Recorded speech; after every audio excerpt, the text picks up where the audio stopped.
So welcome back. I'm Alistair Barr from Grad Mentor, and today we're going to talk about CVs. There's a lot of conversation about what makes a good CV, but it's really quite simple. And the single most important purpose of a CV is to get you an interview. And if it's not doing that, it is not doing its job.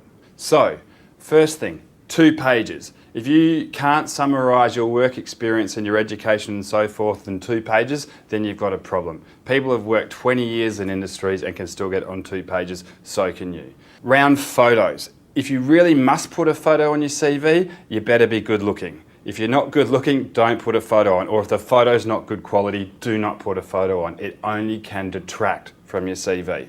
The structure is pretty simple. The only piece that you should write full sentences is in the career objective. So your name, your details, your contact details, no ages are needed, no genders are needed, no ethnicity is needed, just your name and your contact details.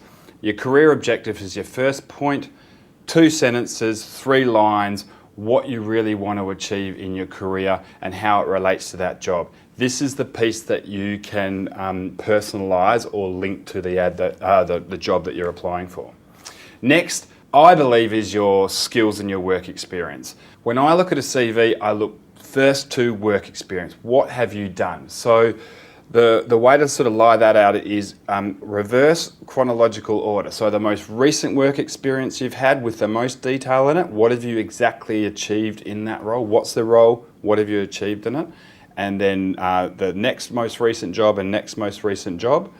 Then come into education with your most recent education, where it was at. If you've got any awards and so forth, you can put them in there, but generally people will work out what university you're at and what course you've done, and if you've passed it, then great, you can put your weighted average score in there, but there is no need for that. Next thing to put in there is your skills and attributes. What are you good at? What have you learnt? What are your strengths? What have you developed through university and through your work experience specifically?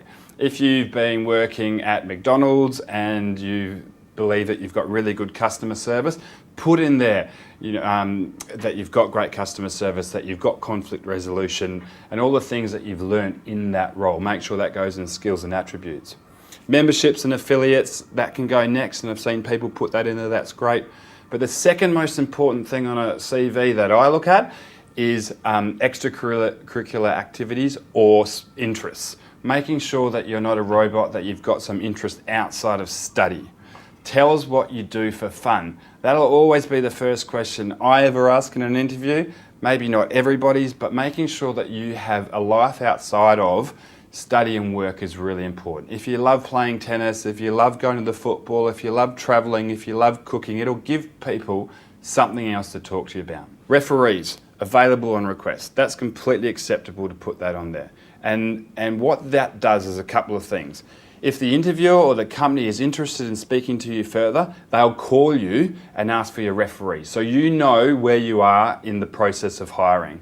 The second thing is it also allows you to call your referees and say, "Hi Peter, Alistair's going to call you, this is the job." It gives a little bit of courtesy and a little bit of preparation for that referee to receive that phone call. So today, hopefully there were a lot of tips in there around CVs.